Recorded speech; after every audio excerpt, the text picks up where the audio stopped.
This quick video will talk about the launcher and how to manage your apps in a ChromeOS device. So down here in the left-hand corner, instead of a start bar, we have what's called the launcher. We can open up the launcher and it'll show us all of the apps and pinned websites that we might have on our device that we want to organize and use. So a couple of ways you can work on this. You can go ahead and just search for the app or item that you're looking for. You can scroll around inside this menu, and you can also click this to see the last few apps you've used to open up an app you've recently used.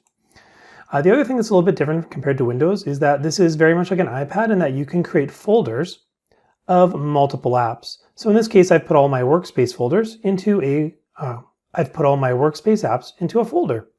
To do that, it's as simple as picking up an app, such as the camera app, moving it over top of another app, such as my document camera app. Maybe I'm putting all my camera apps together.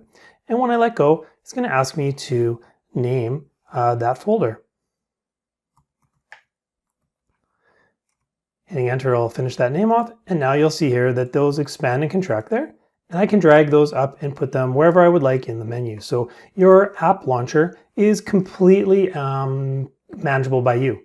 Hopefully that's a quick way to help you get started with organizing the apps and tools that you use the most often in a way that's meaningful to you.